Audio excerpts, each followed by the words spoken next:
Welcome students. Online education channel adequacy education for all ਵਿੱਚ ਆਪ ਸਭ ਦਾ ਸਵਾਗਤ ਹੈ।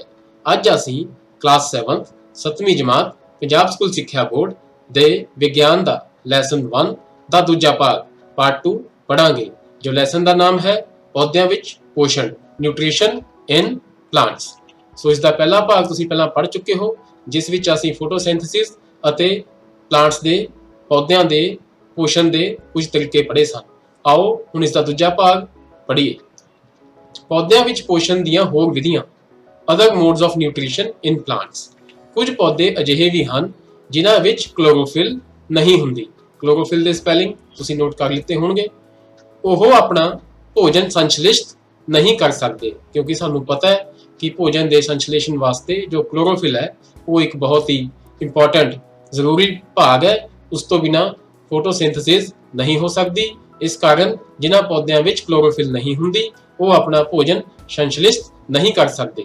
ਉਹ ਕਿਵੇਂ ਜਿਉਂਦੇ ਰਹਿੰਦੇ ਹਨ? ਤਾਂ ਅਗਲਾ ਸਵਾਲ ਖੜਾ ਹੁੰਦਾ ਹੈ, ਜੇ ਉਹ ਭੋਜਨ ਨਹੀਂ ਬਣਾ ਸਕਦੇ ਤਾਂ ਫਿਰ ਉਹ ਜਿਉਂਦੇ ਕਿਵੇਂ ਰਹਿੰਦੇ ਹਨ ਅਤੇ ਉਹ ਪੋਸ਼ਕ ਤੱਤ ਕਿਸ ਤਰ੍ਹਾਂ ਪ੍ਰਾਪਤ ਕਰਦੇ ਹਨ?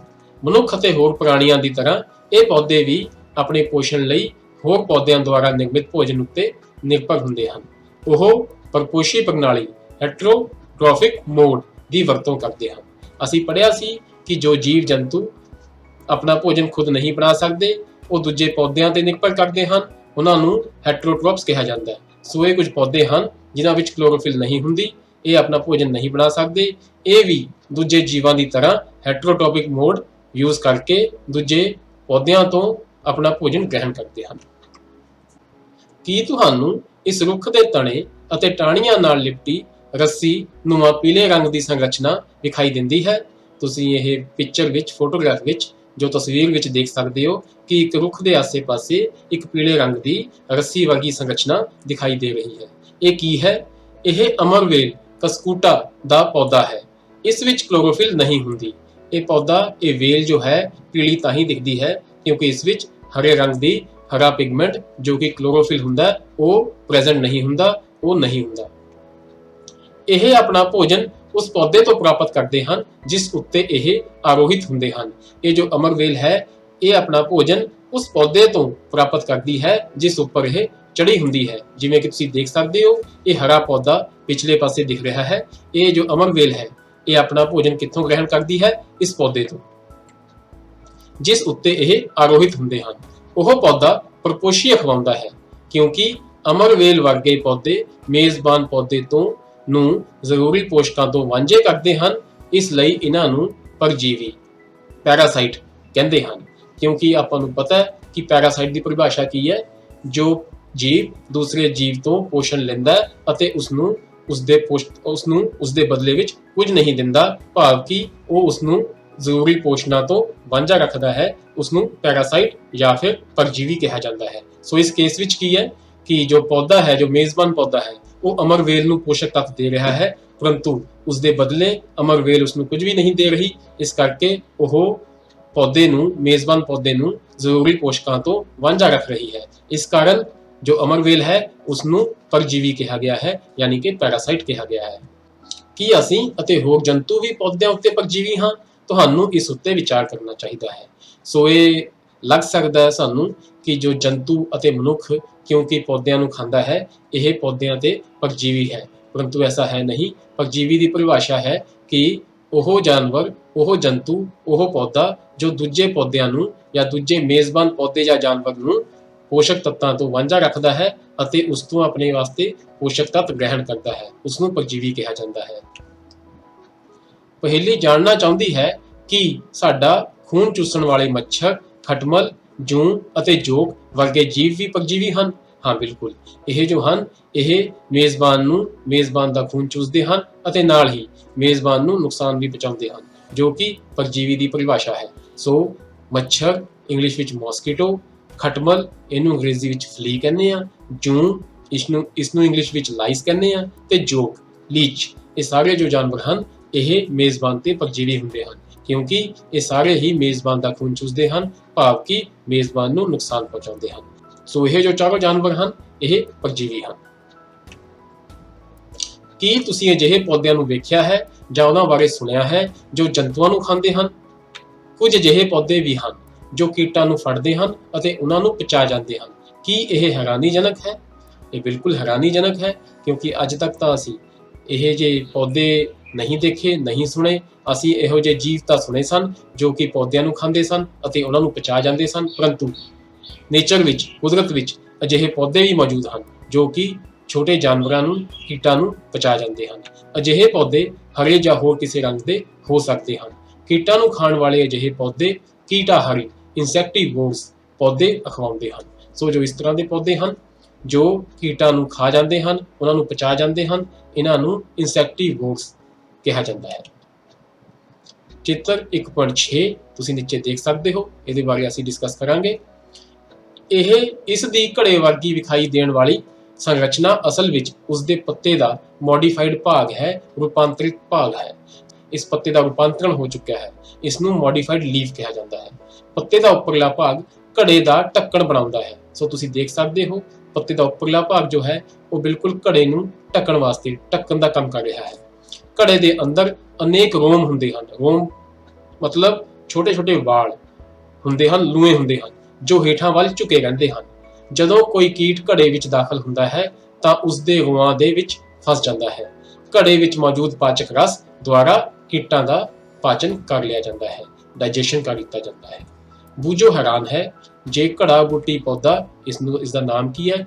ਘੜਾ ਬੂਟੀ ਪੌਦਾ, ਜਾਂ ਫਿਰ ਅੰਗਰੇਜ਼ੀ ਵਿੱਚ ਪਿਚਰ ਪਲਾਂਟ। ਪਿਚਰ ਦਾ ਮਤਲਬ ਘੜਾ ਹੁੰਦਾ ਹੈ। ਪੌਦਾ ਹਰਾ ਹੁੰਦਾ ਹੈ ਅਤੇ ਪ੍ਰਕਾਸ਼ ਸੰਸਲੇਸ਼ਨ ਕਰਦਾ ਹੈ, ਤਾਂ ਉਹ ਕੀਟਾਂ ਨੂੰ ਕਿਉਂ ਖਾਂਦਾ ਹੈ? ਸੋ ਜੋ ਬੂਝੋ ਹੈ, ਉਸਦੇ ਮਨ ਵਿੱਚ ਸਵਾਲ ਆਇਆ, ਕਿਉਂਕਿ ਉਸਨੇ ਪੜ੍ਹਿਆ ਹੈ ਕਿ ਪੌਦੇ ਤਾਂ ਆਪਣਾ ਭੋਜਨ ਖੁਦ ਬਣਾ ਲੈਂਦੇ ਹਨ, ਉਹ ਪ੍ਰਕਾਸ਼ ਸੰਸਲੇਸ਼ਨ ਕਰ ਲੈਂਦੇ ਹਨ, ਸਾਰੇ ਹਰੇ ਪੌਦੇ ਇਦਾਂ ਹੀ ਕਰਦੇ ਹਨ। ਪਰੰਤੂ ਹੁਣ ਉਹ ਦੇਖਦਾ ਹੈ ਕਿ ਪਿਚਰ ਪਲਾਂਟ, ਘੜਾ ਬੂਟੀ ਪੌਦਾ ਜੋ ਹੈ ਉਹ ਹਰਾ ਵੀ ਹੈ, ਉਹ ਪ੍ਰਕਾਸ਼ ਸੰਸਲੇਸ਼ਨ ਵੀ ਕਰਦਾ ਹੈ, ਪਰੰਤੂ ਫਿਰ ਵੀ ਉਹ ਕੀਟਾਂ ਨੂੰ ਕਿਉਂ ਖਾਂਦਾ ਹੈ? ਤਾਂ ਉਸਦਾ ਜਵਾਬ, ਸੰਭਵ ਹੈ ਕਿ ਇਸ ਤਰ੍ਹਾਂ ਦੇ ਪੌਦਿਆਂ ਨੂੰ ਮਿੱਟੀ ਵਿੱਚੋਂ ਉਹ ਸਾਰੇ ਪੋਸ਼ਕ ਤੱਤ ਨਹੀਂ ਮਿਲਦੇ ਜਿਨ੍ਹਾਂ ਦੀ ਉਹਨਾਂ ਨੂੰ ਜ਼ਰੂਰਤ ਹੁੰਦੀ ਹੈ। ਸੋ ਉਹ ਜੋ ਪੋਸ਼ਕ ਤੱਤ ਜੋ ਕਿ ਮਿੱਟੀ ਵਿੱਚੋਂ ਨਹੀਂ ਮਿਲਦੇ, ਉਹਨਾਂ ਨੂੰ ਪੂਰਾ ਕਰਨ ਲਈ, ਉਹਨਾਂ ਦੀ ਪੂਰਤੀ ਲਈ ਉਹ ਕਰਦੇ ਕੀ ਹਨ? ਉਹ ਛੋਟੇ ਕੀਟਾਂ ਨੂੰ ਖਾ ਲੈਂਦੇ ਹਨ, ਪਚਾ ਲੈਂਦੇ ਹਨ। ਸੋ ਇਹ ਇੱਕ ਕੁਦਰਤ ਦਾ ਐਕਸੈਪਸ਼ਨ ਹੈ, ਇੱਕ ਬਹੁਤ ਹੀ ਵਿਲੱਖਣ ਰੂਪ ਹੈ ਜਿਸ ਵਿੱਚ ਪੌਦੇ ਕੀਟਾਂ ਨੂੰ ਖਾ ਰਹੇ ਹਨ, ਭਾਰਤੀ ਜੰਤੂਆਂ ਨੂੰ ਖਾ ਰਹੇ ਹਨ। ਸੋ ਇਸ ਤੋਂ ਅਗਲਾ ਭਾਗ, ਮ੍ਰਿਤ ਆਹਾਰੀ ਜੀਵ, ਸੈਪਟਰੋਟ੍ਰੋਪਸ। ਤੁਸੀਂ ਬਾਜ਼ਾਰ ਵਿੱਚ ਖੁੰਬਾਂ, ਜਿਨ੍ਹਾਂ ਨੂੰ ਇੰਗਲਿਸ਼ ਵਿੱਚ ਕੀ ਕਹਿੰਦੇ ਆ, ਮਸ਼ਰੂਮ, ਵਿਕਦੀਆਂ ਵੇਖੀਆਂ ਹੋਣਗੀਆਂ। ਵਰਖਾ ਦੇ ਦਿਨਾਂ ਵਿੱਚ ਰੁੱਖਾਂ ਦੀਆਂ ਸੜੀਆਂ ਗਲੀਆਂ ਟੁੱਟੀਆਂ ਟਾਹਣੀਆਂ ਦੇ ਤਣਿਆਂ ਤੇ ਸੁੱਕੇ ਸੱਖ ਉੱਤੇ ਛਤਰੀ ਵਰਗੀਆਂ ਸੰਰਚਨਾਵਾਂ ਦੇ ਗੁੱਛੇ ਵੀ ਤੁਸੀਂ ਦੇਖੇ ਹੋਣਗੇ। ਸੋ ਕੁਝ ਖੁੰਬਾਂ ਅਸੀਂ ਬਾਜ਼ਾਰ ਵਿੱਚੋਂ ਖਰੀਦਦੇ ਹਾਂ, ਬਟਨ ਮਸ਼ਰੂਮਸ, ਚਿੱਟੇ ਰੰਗ ਦੀਆਂ, ਜੋ ਕਿ ਇਦਾਂ ਦੀਆਂ ਦਿਖਦੀਆਂ ਨੇ, ਜੋ ਕਿ ਅਸੀਂ ਸਬਜ਼ੀ ਬਣਾਉਂਦੇ ਹਾਂ, ਉਸਦੀ ਪਕੌੜੇ ਬਣਾਉਂਦੇ ਹਾਂ, ਬਹੁਤ ਹੀ ਖਾਣ ਦੇ ਜੋ ਵਿਅੰਜਨ ਹੈ ਉਹਨਾਂ ਵਿੱਚ ਇਹ ਵਰਤੀ ਜਾਂਦੀ ਹੈ। ਪਰੰਤੂ ਕੁਝ ਜੰਗਲੀ ਮਸ਼ਰੂਮਸ ਅਸੀਂ ਬਰਸਾਤ ਦੇ ਦਿਨਾਂ ਵਿੱਚ ਕੂੜੇ ਕਰਕਟ, ਸੜੀਆਂ ਗਲੀਆਂ ਟੁੱਟੀਆਂ ਟਾਹਣੀਆਂ ਅਤੇ ਕੁਝ ਪੌਦਿਆਂ ਦੇ, ਕੁਝ ਰੁੱਖਾਂ ਦੇ ਟੁੱਟੇ ਹੋਏ ਦਰਖਤਾਂ ਦੇ ਸੱਕਾਂ ਉੱਪਰ ਜੰਮਦੀਆਂ ਅਸੀਂ ਇਹਨਾਂ ਨੂੰ ਦੇਖਦੇ ਹਾਂ। ਆਓ ਵੇਖੀਏ ਕਿ ਜਿਉਂਦੇ ਰਹਿਣ ਲਈ ਇਹਨਾਂ ਨੂੰ ਕਿਸ ਤਰ੍ਹਾਂ ਦੇ ਪੋਸ਼ਕਾਂ ਦੀ ਜ਼ਰੂਰਤ ਹੁੰਦੀ ਹੈ ਅਤੇ ਉਹ ਉਹਨਾਂ ਨੂੰ ਕਿੱਥੋਂ ਪ੍ਰਾਪਤ ਹੁੰਦੇ ਹਨ। ਸੋ ਜੋ ਇਹ ਮਸ਼ਰੂਮ ਹੈ, ਜੋ ਖੁੰਭ ਹੈ, ਇਹ ਸੈਪਟਰੋਟ੍ਰੋਪ ਹੈ, ਇਹ ਮ੍ਰਿਤਾਹਾਰੀ ਜੀਵ ਹੈ। ਸੋ ਤੁਸੀਂ ਤਾਂ ਹੀ ਦੇਖੋਗੇ ਕਿ ਇਹ ਹਮੇਸ਼ਾ ਹੀ ਸੁੱਕੇ ਦਰਖਤਾਂ ਦੇ ਤਣਿਆਂ ਦੇ ਸੱਕਾਂ ਵਿੱਚ ਜਾਂ ਫਿਰ ਸੜੀਆਂ ਗਲੀਆਂ ਟੁੱਟੀਆਂ ਟਾਹਣੀਆਂ ਉੱਤੇ ਤੁਹਾਨੂੰ ਉੱਗਦੀਆਂ ਦਿਖਾਈ ਦੇਣਗੀਆਂ। ਸੋ ਇਹ ਪਿੱਛੇ ਕੁਝ ਤਸਵੀਰਾਂ, ਇਹ ਜੋ ਮਸ਼ਰੂਮਸ ਜੋ ਸਾਨੂੰ ਬਾਜ਼ਾਰ ਵਿੱਚ ਮਿਲਦੀਆਂ ਨੇ, ਜੋ ਅਸੀਂ ਖਾਂਦੇ ਹਾਂ, ਇਹ ਜੋ ਮਸ਼ਰੂਮਸ ਨੇ ਜੋ ਸਾਨੂੰ ਕੂੜੇ ਕਰਕਟ ਜਾਂ ਫਿਰ ਗਲੀਆਂ ਸੜੀਆਂ ਟਾਹਣੀਆਂ, ਲੱਕੜਾਂ ਦੇ ਉੱਪਰ ਉੱਗਦੀਆਂ ਦਿਖਦੀਆਂ ਨੇ, ਇਹ ਮਸ਼ਰੂਮ ਖਾਣ ਵਾਸਤੇ ਠੀਕ ਨਹੀਂ ਹੁੰਦੀਆਂ, ਇਹ ਜ਼ਹਿਰੀਲੀਆਂ ਹੁੰਦੀਆਂ ਹਨ। ਪਰੰਤੂ ਇਹ ਹਨ ਸਾਰੀਆਂ ਮਸ਼ਰੂਮਾਂ ਹੀ, ਭਾਵ ਕਿ ਇਹ ਸਭ ਖੁੰਬਾਂ ਹੀ ਹਨ। ਚੈਪਟਰ ਦਾ ਅਗਲਾ ਭਾਗ, ਮ੍ਰਿਤ ਆਹਾਰੀ ਜੀਵ, ਭਾਵ ਕਿ ਇੰਗਲਿਸ਼ ਵਿੱਚ ਸੈਪਟਰੋਟ੍ਰੋਪਸ। ਮ੍ਰਿਤ ਮਤਲਬ ਮਰਿਆ ਹੋਇਆ, ਆਹਾਰੀ ਮਤਲਬ ਖਾਣ, ਜੋ ਕਿ ਮਰੇ ਹੋਏ ਜੀਵਾਂ ਤੇ ਪਲਦੇ ਹਨ, ਉਹਨਾਂ ਨੂੰ ਮ੍ਰਿਤ ਆਹਾਰੀ ਜੀਵ ਕਿਹਾ ਜਾਂਦਾ ਹੈ। ਤੇ ਉਹਨਾਂ ਨੂੰ ਅੰਗਰੇਜ਼ੀ ਵਿੱਚ ਕੀ ਕਿਹਾ ਜਾਂਦਾ ਹੈ? ਸੈਪਟਰੋਟ੍ਰੋਪਸ। ਡਬਲ ਰੋਟੀ ਦਾ ਇੱਕ ਟੁਕੜਾ ਲੈ ਕੇ ਇਸ ਨੂੰ ਪਾਣੀ ਵਿੱਚ ਭਿਓ ਲਓ। ਇਸ ਨੂੰ ਕਿਸੇ ਸਿੱਲੇ ਅਤੇ ਗਰਮ ਥਾਂ ਤੇ 2-3 ਦਿਨਾਂ ਲਈ ਰੱਖ ਦਿਓ ਅਤੇ ਉਸ ਸਮੇਂ ਤੱਕ ਪਿਆ ਰਹਿਣ ਦਿਓ ਜਦੋਂ ਤੱਕ ਉਸ ਉੱਤੇ ਰੂੰ ਵਰਗੀ ਸੰਰਚਨਾ ਨਾ ਵਿਖਾਈ ਦੇਣ ਲੱਗੇ, ਜੋ ਕਿ ਤੁਸੀਂ ਚਿੱਤਰ 1.8 ਇਹਦੇ ਵਿੱਚ ਦੇਖ ਸਕਦੇ ਹੋ। ਇਹ ਸੰਰਚਨਾਵਾਂ ਚਿੱਟੇ, ਹਰੇ, ਭੂਰੇ ਜਾਂ ਕਿਸੇ ਹੋਰ ਰੰਗ ਦੀਆਂ ਹੋ ਸਕਦੀਆਂ ਹਨ। ਹੋਰ ਰੰਗ ਦੇ ਧੱਬਿਆਂ ਦੇ ਰੂਪ ਵਿੱਚ ਹੋ ਸਕਦੀਆਂ ਹਨ।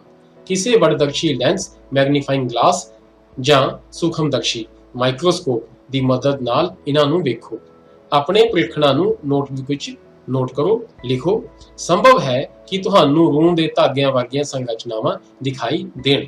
ਸੋ ਜੋ ਮਸ਼ਰੂਮਸ ਹਨ, ਜੋ ਕਿ ਅਸੀਂ ਪਿਛਲੇ ਪੇਜ ਤੇ ਪੜ੍ਹਿਆ, ਇਹ ਵੀ ਇੱਕ ਤਰ੍ਹਾਂ ਦੀ ਉੱਲੀ ਹੈ। ਸੋ ਇਹ ਜੋ ਤੁਹਾਡੀ ਕਿਰਿਆ ਹੈ, ਇਹ ਇਸ ਨਾਲ ਹੋਵੇਗਾ ਕਿ ਬ੍ਰੈਡ ਨੂੰ ਉੱਲੀ ਲੱਗ ਜਾਏਗੀ ਤੇ ਉਸ ਉੱਲੀ ਨੂੰ ਤੁਸੀਂ ਵਡਦਰਸ਼ੀ ਲੈਂਸ ਜਾਂ ਫਿਰ ਮਾਈਕਰੋਸਕੋਪ ਨਾਲ ਦੇਖਣਾ ਹੈ ਤੇ ਜੋ ਤੁਸੀਂ ਉਸ ਵਿੱਚ ਦੇਖਿਆ ਉਹ ਤੁਸੀਂ ਆਪਣੀ ਕਾਪੀ ਉੱਤੇ ਨੋਟ ਕਰਨਾ ਹੈ।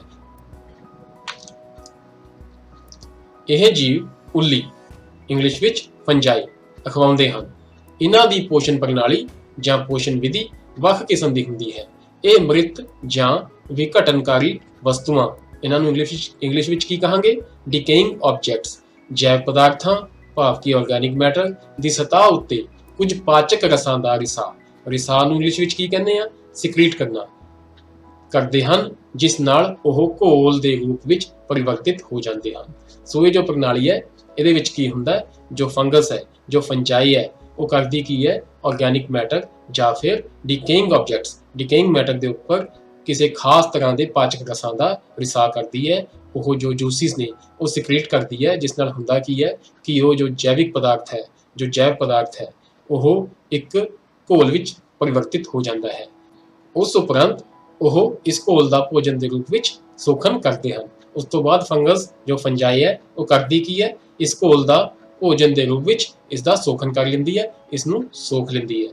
ਇਸ ਤਰ੍ਹਾਂ ਦੀ ਪੋਸ਼ਣ ਪ੍ਰਣਾਲੀ ਨੂੰ, ਜਿਸ ਵਿੱਚ ਜੀਵ ਕਿਸੇ ਮ੍ਰਿਤ ਜਾਂ ਵਿਘਟਿਤ ਜੈਵਿਕ ਪਦਾਰਥਾਂ ਦੇ ਪੋਸ਼ਣ ਤੱਤ ਪ੍ਰਾਪਤ ਕਰਦੇ ਹਨ, ਉਸ ਨੂੰ ਕੀ ਕਿਹਾ ਜਾਂਦਾ ਹੈ, ਮ੍ਰਿਤ ਜੀਵੀ ਪੋਸ਼ਣ ਜਾਂ ਫਿਰ ਇੰਗਲਿਸ਼ ਵਿੱਚ ਸੈਪਰੋਟ੍ਰੋਫਿਕ ਨਿਊਟ੍ਰੀਸ਼ਨ, ਤੁਸੀਂ ਇਹ ਨੋਟ ਕਰ ਲੈਣਾ, ਅਖਵਾਉਂਦੀ ਹੈ। ਮ੍ਰਿਤ ਜੀਵੀ ਪੋਸ਼ਣ ਪ੍ਰਣਾਲੀ ਦੀ ਵਰਤੋਂ ਕਰਨ ਵਾਲੇ ਪੌਦੇ ਮ੍ਰਿਤਾਹਾਰੀ ਪੌਦੇ ਭਾਵ ਕਿ ਸੈਪਰੋਟ੍ਰੋਪਸ ਅਖਵਾਉਂਦੇ ਹਨ। ਲੈਸਨ ਦਾ ਅਗਲਾ ਭਾਗ, ਇਸ ਵਿੱਚ ਕੀ ਹੈ, ਪਹੇਲੀ ਨੂੰ ਯਾਦ ਹੈ ਕਿ ਉਸ ਦੀ ਸੁੰਦਰ ਜੁੱਤੀ, ਜਿਸ ਨੂੰ ਉਹ ਖਾਸ ਮੌਕਿਆਂ ਤੇ ਪਹਿਨਦੇ ਸੀ, ਵਰਖਾ ਰੁੱਤ ਵਿੱਚ ਉੱਲੀ ਦੇ ਕਾਰਨ, ਉੱਲੀ ਕੀ ਹੁੰਦੀ ਹੈ, ਫੰਜਾਈ ਦੇ ਕਾਰਨ ਖਰਾਬ ਹੋ ਗਈ। ਉਹ ਜਾਣਨਾ ਚਾਹੁੰਦੀ ਹੈ ਕਿ ਵਰਖਾ ਰੁੱਤ ਵਿੱਚ ਉੱਲੀ ਅਚਾਨਕ ਕਿਵੇਂ ਪ੍ਰਗਟ ਹੋ ਜਾਂਦੀ ਹੈ। ਸੋ ਇਸ ਸਵਾਲ ਦਾ ਜਵਾਬ, ਉੱਲੀ ਫੰਜਾਈ ਕੀ ਕਰਦੀ ਹੈ, ਅਚਾਰ ਨੂੰ ਇੰਗਲਿਸ਼ ਵਿੱਚ ਕੀ ਕਹਿੰਦੇ ਆ, ਪਿਕਲ, ਚਮੜੇ ਨੂੰ ਲੈਦਰ, ਕੱਪੜਿਆਂ ਨੂੰ ਕਲੋਥਸ। ਉੱਲੀ ਅਚਾਰ, ਕੱਪੜੇ, ਲੈਦਰ ਅਤੇ ਹੋਰ ਪਦਾਰਥਾਂ ਉੱਤੇ ਉਗਦੇ ਹਨ। ਇਹ ਉਹਨਾਂ ਥਾਵਾਂ ਉੱਤੇ ਵੀ ਉਗਦੇ ਹਨ ਜੋ ਸਿੱਲੇ ਅਤੇ ਗਰਮ ਹੋਣ।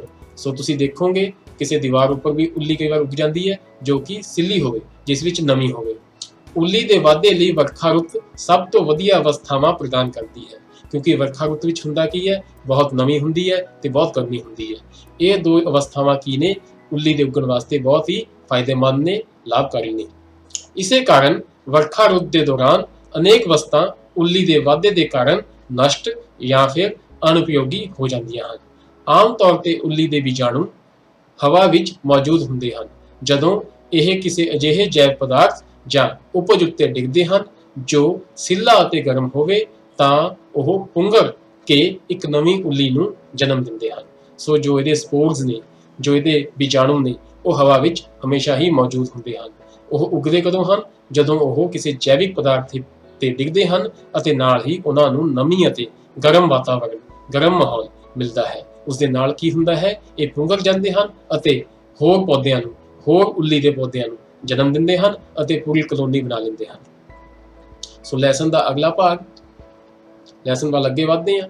ਕੁਝ ਜੀਵ ਇੱਕ ਦੂਜੇ ਨਾਲ ਰਹਿੰਦੇ ਹਨ ਅਤੇ ਆਪਣਾ ਆਸਰੇ ਨੂੰ ਇੰਗਲਿਸ਼ ਵਿੱਚ ਕੀ ਕਹਾਂਗੇ, ਸ਼ੈਲਟਰ, ਅਤੇ ਪੋਸ਼ਕ ਤੱਤ, ਨਿਊਟ੍ਰੀਐਂਟਸ ਇੱਕ ਦੂਜੇ ਨਾਲ ਵੰਡਦੇ ਹਨ। ਸੋ ਪੈਰਾਸਾਈਟ ਕੀ ਕਰਦਾ ਹੈ, ਇਹ ਨਿਊਟ੍ਰੀਐਂਟ ਲੈ ਤਾਂ ਲੈਂਦਾ ਪਰ ਉਹਨੂੰ ਦਿੰਦਾ ਕੁਛ ਨਹੀਂ ਮੇਜ਼ਬਾਨ ਨੂੰ, ਪਰੰਤੂ ਇੱਕ ਹੋਰ ਤਰ੍ਹਾਂ ਦਾ ਸੰਬੰਧ ਜਿਸ ਵਿੱਚ ਹੁੰਦਾ ਕੀ ਹੈ, ਇਹ ਜੋ ਦੋਨੋਂ ਜੀਵ ਹਨ, ਇਹ ਜੋ ਨਿਊਟ੍ਰੀਐਂਟਸ ਅਤੇ ਸ਼ੈਲਟਰ ਹਨ, ਇੱਕ ਦੂਜੇ ਨਾਲ ਵੰਡ ਲੈਂਦੇ ਹਨ। ਇਸ ਨੂੰ ਸਹਿਜੀਵੀ ਸੰਬੰਧ, ਸਿੰਬਾਇਓਟਿਕ ਰਿਲੇਸ਼ਨਸ਼ਿਪ ਕਿਹਾ ਜਾਂਦਾ ਹੈ। ਸੋ ਇੱਕ ਦੂਜੇ ਤਰ੍ਹਾਂ ਦੀ ਰਿਲੇਸ਼ਨਸ਼ਿਪ, ਦੂਜੇ ਤਰ੍ਹਾਂ ਦਾ ਸੰਬੰਧ ਜੋ ਕਿ ਨੇਚਰ, ਜੋ ਕਿ ਕੁਦਰਤ ਵਿੱਚ ਪਾਇਆ ਜਾਂਦਾ ਹੈ। ਇੱਕ ਸੰਬੰਧ ਬਾਰੇ ਅਸੀਂ ਪੜ੍ਹ ਚੁੱਕੇ ਹਾਂ ਜੋ ਪੈਰਾਸਿਟਿਕ ਸੀਗਾ। ਉਹਦੇ ਵਿੱਚ ਹੁੰਦਾ ਕੀ ਹੈ ਕਿ ਜੋ ਪੈਰਾਸਾਈਟ ਹੈ, ਜੋ ਪਰਜੀਵੀ ਹੈ, ਉਹ ਮੇਜ਼ਬਾਨ ਤੋਂ ਪੋਸ਼ਕ ਤੱਤ ਲੈ ਤਾਂ ਲੈਂਦਾ ਹੈ, ਪਰ ਉਸਦੇ ਬਦਲੇ ਉਸਨੂੰ ਦਿੰਦਾ ਕੁਝ ਨਹੀਂ। ਪਰ ਇਹ ਇੱਕ ਅਲੱਗ ਤਰ੍ਹਾਂ ਦਾ, ਜਿਸ ਵਿੱਚ ਦੋਹੇ ਧਿਰਾਂ, ਮੇਜ਼ਬਾਨ ਅਤੇ ਨਾਲ ਹੀ ਉਹਦੇ ਉੱਪਰ ਰਹਿਣ ਵਾਲਾ ਜੋ ਜੀਵ ਹੈ, ਦੋਨਾਂ ਦਾ ਫਾਇਦਾ ਹੁੰਦਾ ਹੈ। ਇਹ ਦੋਨੋਂ ਚੀਜ਼ਾਂ ਨੂੰ, ਸ਼ੈਲਟਰ ਨੂੰ, ਪੋਸ਼ਕ ਤੱਤਾਂ ਨੂੰ ਆਪਸ ਵਿੱਚ ਵੰਡਦੇ ਹਨ। ਉਦਾਹਰਨ ਵਜੋਂ ਕੁਝ ਉੱਲੀਆਂ ਰੁੱਖਾਂ ਦੀਆਂ ਜੜ੍ਹਾਂ ਵਿੱਚ ਰਹਿੰਦੀਆਂ ਹਨ। ਰੁੱਖ ਉੱਲੀ ਨੂੰ ਪੋਸ਼ਣ ਪ੍ਰਦਾਨ ਕਰਦੇ ਹਨ, ਬਦਲੇ ਵਿੱਚ ਉਹਨਾਂ ਨੂੰ ਪਾਣੀ ਅਤੇ ਸੋਖਣ ਵਿੱਚ ਸਹਾਇਤਾ ਮਿਲਦੀ ਹੈ। ਰੁੱਖਾਂ ਲਈ ਇਹ ਸੰਬੰਧ ਦਾ ਖਾਸ ਮਹੱਤਵ ਹੈ। ਸੋ ਇਹ ਉੱਲੀਆਂ ਕੀ ਕਰਦੀਆਂ ਹਨ, ਇਹ ਜੋ ਆਪਣੇ ਪੋਸ਼ਕ ਤੱਤ ਹਨ ਉਹ ਤਾਂ ਰੁੱਖ ਤੋਂ ਪ੍ਰਾਪਤ ਕਰ ਲੈਂਦੀਆਂ ਹਨ, ਪਰੰਤੂ ਉਸ ਦੇ ਬਦਲੇ ਉਸ ਦੀ ਮਦਦ ਕਿਸ ਵਿੱਚ ਕਰਦੀਆਂ ਹਨ, ਪਾਣੀ ਸੋਖਣ ਵਿੱਚ। ਸੋ ਇਸ ਨਾਲ ਹੁੰਦਾ ਕੀ ਹੈ, ਰੁੱਖ ਅਤੇ ਉੱਲੀ ਦੋਹਾਂ ਦਾ ਲਾਭ ਹੁੰਦਾ ਹੈ। ਇਸ ਕਰਕੇ ਇਸ ਨੂੰ ਕੀ ਕਿਹਾ ਜਾਂਦਾ ਹੈ, ਇਹ ਕਿਸ ਤਰ੍ਹਾਂ ਦਾ ਸੰਬੰਧ ਹੈ, ਸਿੰਬਾਇਓਟਿਕ ਜਾਂ ਫਿਰ ਸਹਿਜੀਵੀ। ਲਾਈਕਨ ਕਹੇ ਜਾਣ ਵਾਲੇ ਕੁਝ ਸਜੀਵਾਂ ਵਿੱਚ ਦੋ ਹਿੱਸੇਦਾਰ ਹੁੰਦੇ ਹਨ। ਇਹਨਾਂ ਵਿੱਚ ਇੱਕ ਕਾਈ ਹੁੰਦੀ ਹੈ ਅਤੇ ਦੂਜੀ ਉੱਲੀ। ਕਾਈ ਵਿੱਚ ਕਲੋਰੋਫਿਲ ਮੌਜੂਦ ਹੁੰਦਾ ਹੈ। ਤੁਹਾਨੂੰ ਪਤਾ ਹੈ ਕਾਈ ਹਰੇ ਰੰਗ ਦੀ ਹੁੰਦੀ ਹੈ, ਇਹਦਾ ਕੀ ਮਤਲਬ ਹੈ, ਇਸ ਵਿੱਚ ਕਲੋਰੋਫਿਲ ਹੁੰਦਾ ਹੈ, ਜਦੋਂ ਕਿ ਉੱਲੀ ਵਿੱਚ ਕਲੋਰੋਫਿਲ ਨਹੀਂ ਹੁੰਦਾ। ਉੱਲੀ ਕਾਈ ਨੂੰ ਰਹਿਣ ਲਈ ਥਾਂ, ਸ਼ੈਲਟਰ, ਪਾਣੀ ਅਤੇ ਪੋਸ਼ਕ ਤੱਤ ਉਪਲਬਧ ਕਰਾਉਂਦੀ ਹੈ ਅਤੇ ਬਦਲੇ ਵਿੱਚ ਕਾਈ ਕੀ ਕਰਦੀ ਹੈ, ਪ੍ਰਕਾਸ਼ ਸੰਸਲੇਸ਼ਨ ਦੁਆਰਾ ਬਣਾਇਆ ਭੋਜਨ ਉੱਲੀ ਨੂੰ ਦਿੰਦੀ ਹੈ। ਸੋ ਇਹ ਡਾਇਗਰਾਮ ਵਿੱਚ, ਲਾਈਕਨ ਦੀ ਡਾਇਗਰਾਮ ਤੁਸੀਂ ਦੇਖ ਸਕਦੇ ਹੋ। ਇਹਦੇ ਵਿੱਚ ਉੱਲੀ ਅਤੇ ਕਾਈ ਦੋਨੋਂ ਇਕੱਠੇ ਰਹਿ ਰਹੇ ਹਨ। ਹੁੰਦਾ ਕੀ ਹੈ, ਕਿਉਂਕਿ ਉੱਲੀ ਜੋ ਹੈ ਉਹਦੇ ਵਿੱਚ ਕਲੋਰੋਫਿਲ ਨਹੀਂ ਹੁੰਦੀ, ਉਹ ਆਪਣਾ ਖਾਣਾ ਆਪ ਨਹੀਂ ਬਣਾ ਸਕਦੀ, ਤੇ ਜੋ ਉਸਦੇ ਬਿਲਕੁਲ ਉਲਟ ਜੋ ਕਾਈ ਹੈ ਉਹ ਆਪਣਾ ਖਾਣਾ ਖੁਦ ਬਣਾ ਸਕਦੀ ਹੈ। ਇਸ ਸੰਬੰਧ ਵਿੱਚ ਹੁੰਦਾ ਕੀ ਹੈ, ਜੋ ਕਾਈ ਹੈ ਉਹ ਖਾਣਾ ਬਣਾਉਂਦੀ ਹੈ ਅਤੇ ਉੱਲੀ ਨੂੰ ਉਹ ਭੋਜਨ ਅਤੇ ਪੋਸ਼ਕ ਤੱਤ ਪ੍ਰਦਾਨ ਕਰਦੀ ਹੈ, ਅਤੇ ਬਦਲੇ ਵਿੱਚ ਜੋ ਉੱਲੀ ਹੈ ਉਹ ਕਾਈ ਨੂੰ ਕੀ ਦਿੰਦੀ ਹੈ, ਸ਼ੈਲਟਰ, ਭਾਵ ਕਿ ਆਸਰਾ ਦਿੰਦੀ ਹੈ। ਤੁਸੀਂ ਇਹੀ ਪੜ੍ਹਿਆ ਹੈ ਇੱਥੇ, ਉੱਲੀ ਕਾਈ ਨੂੰ ਰਹਿਣ ਲਈ ਥਾਂ, ਸ਼ੈਲਟਰ ਦਿੰਦੀ ਹੈ ਅਤੇ ਕਾਈ ਉੱਲੀ ਨੂੰ ਭੋਜਨ ਅਤੇ ਪ੍ਰਕਾਸ਼ ਸੰਸਲੇਸ਼ਨ ਦੁਆਰਾ ਬਣਾਇਆ ਭੋਜਨ ਪ੍ਰਦਾਨ ਕਰਦੀ ਹੈ। ਸੋ ਇੱਕ ਬਹੁਤ ਹੀ ਸੁੰਦਰ ਜੋ ਰਿਸ਼ਤਾ ਹੈ, ਜੋ ਸੰਬੰਧ ਹੈ, ਕੁਦਰਤ ਵਿੱਚ ਪਾਇਆ ਜਾਂਦਾ ਹੈ, ਜਿਸ ਨੂੰ ਕਿ ਲਾਈਕਨ ਕਹੇ ਜਾਣ ਵਾਲੇ, ਇਹਨਾਂ ਨੂੰ ਕੀ ਕਿਹਾ ਜਾਂਦਾ ਹੈ, ਇਹਨਾਂ ਜੀਵਾਂ ਨੂੰ, ਇਹਨਾਂ ਨੂੰ ਲਾਈਕਨ ਕਿਹਾ ਜਾਂਦਾ ਹੈ। ਸੋ ਆਓ ਬੱਚਿਓ ਲੈਸਨ ਵੱਲ ਅੱਗੇ ਵਧਦੇ ਹਾਂ। How nutrients are replenished in the soil. ਮਿੱਟੀ ਵਿੱਚ ਪੋਸ਼ਕਾਂ ਦੀ ਦੁਬਾਰਾ ਪੂਰਤੀ ਕਿਸ ਤਰ੍ਹਾਂ ਹੁੰਦੀ ਹੈ। ਕੀ ਤੁਸੀਂ ਕਿਸਾਨਾਂ ਨੂੰ ਆਪਣੇ ਖੇਤਾਂ ਵਿੱਚ ਜਾਂ ਮਾਲੀ ਨੂੰ ਬਗੀਚੇ ਦੇ ਲਾਨ ਜਾਂ ਗਮਲਿਆਂ ਵਿੱਚ ਖਾਦ ਜਾਂ ਰੇਹ ਪਾਉਂਦੇ ਵੇਖਿਆ ਹੈ। ਕੀ ਤੁਸੀਂ ਜਾਣਦੇ ਹੋ ਕਿ ਉਹ ਇਹਨਾਂ ਨੂੰ ਮਿੱਟੀ ਵਿੱਚ ਕਿਉਂ ਮਿਲਾਉਂਦੇ ਹਨ। ਤੁਸੀਂ ਪੜ੍ਹ ਚੁੱਕੇ ਹੋ ਕਿ ਪੌਦੇ ਮਿੱਟੀ ਤੋਂ ਖਣਿਜ ਪੋਸ਼ਕ ਤੱਤ ਗ੍ਰਹਿਣ ਕਰਦੇ ਹਨ। ਇਸ ਲਈ ਹੁੰਦਾ ਕੀ ਹੈ, ਇਸ ਲਈ ਮਿੱਟੀ ਵਿੱਚ ਇਹਨਾਂ ਦੀ ਮਾਤਰਾ ਲਗਾਤਾਰ ਘੱਟ ਹੁੰਦੀ ਰਹਿੰਦੀ ਹੈ। ਖਾਦ ਅਤੇ ਰੇਹ ਵਿੱਚ ਪੌਦਿਆਂ ਲਈ ਨਾਈਟ੍ਰੋਜਨ, ਪੋਟਾਸ਼ੀਅਮ, ਫਾਸਫੋਰਸ ਵਰਗੇ ਜ਼ਰੂਰੀ ਪੋਸ਼ਕ ਹੁੰਦੇ ਹਨ। ਪੌਦਿਆਂ ਦੁਆਰਾ ਲਗਾਤਾਰ ਵਰਤੋਂ ਕੀਤੇ ਜਾਣ ਦੇ ਕਾਰਨ ਮਿੱਟੀ ਵਿੱਚ ਉਹਨਾਂ ਦੀ ਮਾਤਰਾ ਹੌਲੀ-ਹੌਲੀ ਘੱਟ ਹੁੰਦੀ ਜਾਂਦੀ ਹੈ। ਇਸ ਲਈ ਮਿੱਟੀ ਵਿੱਚ ਇਹਨਾਂ ਤੱਤਾਂ ਨੂੰ ਭਰਪੂਰ ਰੱਖਣ ਲਈ ਭੂਮੀ ਵਿੱਚ ਖਾਦਾਂ ਅਤੇ ਰੇਹ ਮਿਲਾਉਣ ਦੀ ਜ਼ਰੂਰਤ ਹੁੰਦੀ ਹੈ। ਜੇ ਸਾਨੂੰ ਪੌਦੇ ਦੀ ਪੋਸ਼ਣ ਦੀ ਜ਼ਰੂਰਤ ਬਾਰੇ ਗਿਆਨ ਹੋਵੇਗਾ ਤਾਂ ਅਸੀਂ ਨਾ ਸਿਰਫ ਪੌਦਿਆਂ ਨੂੰ ਉਗਾ ਸਕਾਂਗੇ, ਅਸੀਂ ਉਹਨਾਂ ਨੂੰ ਤੰਦਰੁਸਤ ਵੀ ਰੱਖ ਸਕਾਂਗੇ। ਸੋ ਇਹ ਜੋ ਰੇਹ ਜਾਂ ਫਰਟੀਲਾਈਜ਼ਰਸ ਐਡ ਕਰਨਾ ਹੈ, ਪਾਉਣਾ ਹੈ, ਇਹ ਜੋ ਖੇਤੀਬਾੜੀ ਹੈ ਜਾਂ ਫਿਰ ਬਾਗਬਾਨੀ ਹੈ, ਉਸ ਦਾ ਇੱਕ ਬਹੁਤ ਹੀ ਜ਼ਰੂਰੀ ਅੰਗ ਹੈ, ਕਿਉਂਕਿ ਸਾਨੂੰ ਪਤਾ ਹੈ ਕਿ ਜੋ ਪੌਦੇ ਹਨ ਉਹ ਲਗਾਤਾਰ ਮਿੱਟੀ ਵਿੱਚੋਂ ਪੋਸ਼ਕ ਤੱਤ ਗ੍ਰਹਿਣ ਕਰਦੇ ਰਹਿੰਦੇ ਹਨ। ਉਸ ਨਾਲ ਹੁੰਦਾ ਕੀ ਹੈ, ਜੋ ਮਿੱਟੀ ਦੇ ਵਿੱਚ ਪੋਸ਼ਕ ਤੱਤਾਂ ਦੀ ਜੋ ਕੁਆਂਟੀਟੀ ਹੈ ਉਹ ਹਮੇਸ਼ਾ ਘਟਦੀ ਰਹਿੰਦੀ ਹੈ। ਉਸ ਦੀ ਪੂਰਤੀ ਲਈ ਮਾਲੀ ਕਿਸਾਨ ਕੀ ਕਰਦਾ ਹੈ, ਉਹਦੇ ਵਿੱਚ ਮੈਨੂਅਰਸ ਭਾਵ ਕਿ ਰੇਹ ਜਾਂ ਫਰਟੀਲਾਈਜ਼ਰਸ ਭਾਵ ਕਿ ਖਾਦ ਇਸ ਵਿੱਚ ਮਿਲਾਉਂਦਾ ਹੈ। ਪੌਦਿਆਂ ਨੂੰ ਪ੍ਰੋਟੀਨ ਬਣਾਉਣ ਲਈ ਆਮ ਤੌਰ ਤੇ ਨਾਈਟ੍ਰੋਜਨ ਦੀ ਜ਼ਰੂਰਤ ਹੁੰਦੀ ਹੈ। ਫਸਲ ਕਟਾਈ ਦੇ ਬਾਅਦ ਮਿੱਟੀ ਵਿੱਚ ਨਾਈਟ੍ਰੋਜਨ ਦੀ ਕਮੀ ਹੋ ਜਾਂਦੀ ਹੈ। ਭਾਵੇਂ ਹਵਾ ਵਿੱਚ ਨਾਈਟ੍ਰੋਜਨ ਵੱਡੀ ਮਾਤਰਾ ਵਿੱਚ ਉਪਲਬਧ ਹੁੰਦੀ ਹੈ, ਪਰੰਤੂ ਪੌਦੇ ਇਸ ਦੀ ਵਰਤੋਂ ਕਰਨ ਵਿੱਚ ਅਸਮਰੱਥ ਹਨ, ਜਿਵੇਂ ਉਹ ਕਾਰਬਨ ਡਾਈਆਕਸਾਈਡ ਦੀ ਵਰਤੋਂ ਕਰਦੇ ਹਨ। ਸੋ ਜੋ ਪੌਦੇ ਹਨ ਉਹਨਾਂ ਨੂੰ ਪ੍ਰੋਟੀਨ ਬਣਾਉਣ ਵਾਸਤੇ ਨਾਈਟ੍ਰੋਜਨ ਦੀ ਲੋੜ ਪੈਂਦੀ ਹੈ, ਪਰੰਤੂ ਜਿਵੇਂ ਕਿ ਪੌਦੇ, ਆਪਾਂ ਨੂੰ ਪਤਾ ਹੈ, ਸਟੋਮੈਟਾ ਰਾਹੀਂ ਕਾਰਬਨ ਡਾਈਆਕਸਾਈਡ ਸਿੱਧਾ ਵਾਤਾਵਰਣ ਤੋਂ ਲੈ ਲੈਂਦੇ ਹਨ, ਉਸ ਤਰ੍ਹਾਂ ਇਹ ਨਾਈਟ੍ਰੋਜਨ ਨਹੀਂ ਲੈ ਸਕਦੇ। ਪੌਦੇ ਨਾਈਟ੍ਰੋਜਨ ਨੂੰ ਘੋਲ ਰੂਪ ਵਿੱਚ ਹੀ ਮੌਖਿਕ ਕਰ ਸਕਦੇ ਹਨ, ਹਾਂ, ਪਰੰਤੂ ਜੇ ਇਹਨਾਂ ਨੂੰ ਨਾਈਟ੍ਰੋਜਨ ਲਿਕੁਇਡ ਫਾਰਮ ਵਿੱਚ ਘੋਲ ਰੂਪ ਵਿੱਚ ਮਿਲਦੀ ਹੈ ਤਾਂ ਉਸ ਨੂੰ ਇਹ ਗ੍ਰਹਿਣ ਕਰ ਸਕਦੇ ਹਨ। ਉਹ ਕੰਮ ਕੌਣ ਕਰਦੇ ਹਨ ਇਹਨਾਂ ਵਾਸਤੇ? ਕੁਝ ਜੀਵਾਣੂ ਨੂੰ ਇੰਗਲਿਸ਼ ਵਿੱਚ ਕੀ ਕਹਿੰਦੇ ਆ? ਬੈਕਟੀਰੀਆ, ਜੋ ਰਾਈਜ਼ੋਬੀਅਮ ਅਖਵਾਉਂਦੇ ਹਨ। ਵਾਯੂ ਮੰਡਲੀ ਨਾਈਟ੍ਰੋਜਨ ਨੂੰ ਘੋਲ ਪਦਾਰਥ ਵਿੱਚ ਪਰਿਵਰਤਿਤ ਕਰ ਦਿੰਦੇ ਹਨ। ਸੋ ਇਹ ਕੰਮ ਨਾਈਟ੍ਰੋਜਨ ਨੂੰ ਘੋਲ ਪਦਾਰਥ ਵਿੱਚ ਕਨਵਰਟ ਕਰਨ ਦਾ ਕੰਮ ਜੋ ਹੈ, ਉਹਨੂੰ ਘੋਲ ਪਦਾਰਥ ਵਿੱਚ ਬਦਲਣ ਦਾ ਕੰਮ ਹੈ ਪੌਦਿਆਂ ਲਈ ਕੌਣ ਕਰਦਾ ਹੈ? ਰਾਈਜ਼ੋਬੀਅਮ ਬੈਕਟੀਰੀਆ। ਪਰੰਤੂ ਰਾਈਜ਼ੋਬੀਅਮ ਆਪਣਾ ਭੋਜਨ ਖੁਦ ਨਹੀਂ ਬਣਾ ਸਕਦਾ। ਰਾਈਜ਼ੋਬੀਅਮ ਬੈਕਟੀਰੀਆ ਜੋ ਹੈ ਉਹ ਪੌਦਿਆਂ ਵਾਸਤੇ ਤਾਂ ਪੋਸ਼ਕ ਤੱਤ ਤਿਆਰ ਕਰ ਸਕਦਾ ਹੈ, ਪਰੰਤੂ ਉਹ ਆਪਣਾ ਭੋਜਨ ਖੁਦ ਨਹੀਂ ਬਣਾ ਸਕਦਾ। ਇਹ ਛੋਲੇ, ਮਟਰ, ਮੂੰਗੀ ਅਤੇ ਹੋਰ ਫਲੀਦਾਰ ਪੌਦਿਆਂ ਦੀਆਂ ਜੜ੍ਹਾਂ ਵਿੱਚ ਰਹਿੰਦੇ ਹਨ। ਸੋ ਇਹ ਕਰਦਾ ਕੀ ਹੈ? ਇਹ ਜੋ ਫਲੀਦਾਰ ਪੌਦੇ ਹਨ ਉਹਨਾਂ ਦੇ ਜੜ੍ਹਾਂ ਵਿੱਚ ਰਹਿੰਦਾ ਹੈ ਅਤੇ ਉਹਨਾਂ ਤੋਂ ਨਾਈਟ੍ਰੋਜਨ ਦੀ ਸਪਲਾਈ ਅਤੇ ਉਹਨਾਂ ਨੂੰ ਨਾਈਟ੍ਰੋਜਨ ਦੀ ਸਪਲਾਈ ਕਰਦਾ ਹੈ। ਸੋ ਇਹ ਕਰਦਾ ਕੀ ਹੈ ਰਾਈਜ਼ੋਬੀਅਮ? ਇਹ ਨਾਈਟ੍ਰੋਜਨ ਨੂੰ ਲਿਕੁਇਡੀਫਾਈ ਕਰਕੇ ਉਹਦਾ ਘੋਲ ਰੂਪ ਵਿੱਚ ਤਿਆਰ ਕਰਕੇ ਪੌਦਿਆਂ ਨੂੰ ਪੋਸ਼ਕ ਤੱਤ ਪ੍ਰਦਾਨ ਕਰਦਾ ਹੈ ਅਤੇ ਬਦਲੇ ਵਿੱਚ ਇਹ ਉਹਨਾਂ ਤੋਂ ਲੈਂਦਾ ਕੀ ਹੈ? ਪੋਸ਼ਕ ਤੱਤ। ਆਪਣੇ ਵਧਣ ਫੁੱਲਣ ਵਾਸਤੇ ਪੋਸ਼ਕ ਤੱਤ ਇਹ ਪੌਦੇ ਤੋਂ ਗ੍ਰਹਿਣ ਕਰ ਲੈਂਦਾ ਹੈ। ਵਧੇਰੇ ਦਾਲਾਂ ਫਲੀਦਾਰ ਪੌਦਿਆਂ ਤੋਂ ਪ੍ਰਾਪਤ ਹੁੰਦੀਆਂ ਹਨ। ਇਸ ਦੇ ਬਦਲੇ ਪੌਦੇ ਰਾਈਜ਼ੋਬੀਅਮ ਜੀਵਾਣੂ ਨੂੰ ਆਸਰਾ, ਭਾਵ ਕਿ ਰਹਿਣ ਦੀ ਥਾਂ, ਸ਼ੈਲਟਰ ਅਤੇ ਭੋਜਨ ਪ੍ਰਦਾਨ ਕਰਦੇ ਹਨ। ਇਸ ਲਈ ਉਹਨਾਂ ਦਾ ਵਿੱਚ ਵੀ ਕੀ ਹੈ? ਇਹ ਸੰਬੰਧ ਜੋ ਹੈ ਇਹ ਕੀ ਖਵਾਏਗਾ? ਸਿੰਬਾਇਓਟਿਕ ਰਿਲੇਸ਼ਨਸ਼ਿਪ, ਸਹਿਜੀਵੀ ਸੰਬੰਧ। ਇਸ ਸੰਬੰਧ ਦਾ ਕਿਸਾਨਾਂ ਲਈ ਵਿਸ਼ੇਸ਼ ਮਹੱਤਵ ਹੈ। ਦਾਲਾਂ ਦੀਆਂ ਫਸਲਾਂ ਦੇ ਲਈ ਉਹਨਾਂ ਨੂੰ ਮਿੱਟੀ ਵਿੱਚ ਨਾਈਟ੍ਰੋਜਨੀ ਖਾਦ ਦੇਣ ਦੀ ਜ਼ਰੂਰਤ ਨਹੀਂ ਪੈਂਦੀ। ਇਹ ਜ਼ਰੂਰਤ ਕਿਉਂ ਨਹੀਂ ਪੈਂਦੀ? ਕਿਉਂਕਿ ਇਹ ਪੌਦੇ ਆਪਣੇ ਵਾਸਤੇ ਨਾਈਟ੍ਰੋਜਨੀ ਪਦਾਰਥ ਖੁਦ ਬਣਾ ਲੈਂਦੇ ਹਨ। ਖੁਦ ਕਿਵੇਂ ਬਣਾ ਲੈਂਦੇ ਹਨ? ਇਹਨਾਂ ਦੇ ਜੜ੍ਹਾਂ ਵਿੱਚ ਜੋ ਕਿ ਰਾਈਜ਼ੋਬੀਅਮ ਬੈਕਟੀਰੀਆ ਕਹਿੰਦੇ ਹਨ, ਜਿਨ੍ਹਾਂ ਨਾਲ ਇਹਨਾਂ ਦਾ ਸਹਿਜੀਵੀ ਸੰਬੰਧ ਹੈ, ਸਿੰਬਾਇਓਟਿਕ ਰਿਲੇਸ਼ਨਸ਼ਿਪ ਹੈ। ਉਹ ਕਰਦੇ ਕੀ ਹਨ? ਇਹਨਾਂ ਵਾਸਤੇ ਨਾਈਟ੍ਰੋਜਨ ਦਾ ਘੋਲ ਬਣਾਉਂਦੇ ਹਨ ਅਤੇ ਉਸ ਨੂੰ ਇਹ ਸੋਖ ਲੈਂਦੇ ਹਨ। ਇਹੀ ਨਹੀਂ, ਦਾਲ ਦੀ ਫਸਲ ਉਗਾਉਣ ਤੋਂ ਬਾਅਦ ਅਗਲੀ ਫਸਲ ਵਿੱਚ ਵੀ ਆਮ ਤੌਰ ਤੇ ਖਾਦਾਂ ਦੀ ਜ਼ਰੂਰਤ ਨਹੀਂ ਪੈਂਦੀ। ਸੋ ਜੋ ਇਹ ਰਾਈਜ਼ੋਬੀਅਮ ਬੈਕਟੀਰੀਆ ਹਨ ਉਹ ਇੰਨੇ ਨਾਈਟ੍ਰੋਜਨੀ ਪਦਾਰਥ ਉਹ ਧਰਤੀ ਵਿੱਚ ਬਣਾ ਦਿੰਦੇ ਹਨ ਕਿ ਉਸ ਫਸਲ ਨੂੰ ਤਾਂ ਕਿ ਇਸ ਤੋਂ ਅਗਲੀ ਫਸਲ ਨੂੰ ਵੀ ਉਹਨਾਂ ਪਦਾਰਥਾਂ ਦੀ ਘਾਟ ਨਹੀਂ ਹੁੰਦੀ ਅਤੇ ਖਾਦਾਂ ਦੀ ਜੋ ਹੈ ਉਸ ਖੇਤ ਨੂੰ, ਜਿੱਥੇ ਕਿ ਫਲੀਦਾਰ ਪੌਦੇ ਉੱਗੇ ਹੁੰਦੇ ਹਨ, ਅਗਲੀ ਫਸਲ ਵਿੱਚ ਵੀ ਲੋੜ ਨਹੀਂ ਪੈਂਦੀ। ਸੋ ਇਸ ਦੇ ਨਾਲ ਹੀ ਜੋ ਇਹ ਲੈਸਨ ਹੈ ਖਤਮ ਹੁੰਦਾ, ਦੂਜੇ ਭਾਗ ਦਾ ਵੀ ਅੰਤ ਹੁੰਦਾ ਹੈ। ਸੋ ਮੈਂ ਆਸ ਕਰਦਾ ਕਿ ਤੁਸੀਂ ਇਹ ਲੈਸਨ ਜੋ ਹੈ ਅੱਛੀ ਤਰ੍ਹਾਂ ਪੜ੍ਹ ਲਿਆ ਹੋਵੇਗਾ। ਇਸ ਲੈਸਨ ਦੇ ਤੀਜੇ ਭਾਗ ਵਿੱਚ ਅਸੀਂ ਇਸ ਦੇ ਕੁਐਸਚਨ ਆਨਸਰਸ ਤੇ ਐਕਸਰਸਾਈਜ਼ ਕਰਾਂਗੇ। ਉਹਦੇ ਲਈ ਤਿਆਰ ਹੋ ਜਾਓ। ਇਹ ਕਹਿੰਦੇ ਹੋਏ ਮੈਂ ਤੁਹਾਡੇ ਤੋਂ ਵਿਦਾ ਲੈਣਾ।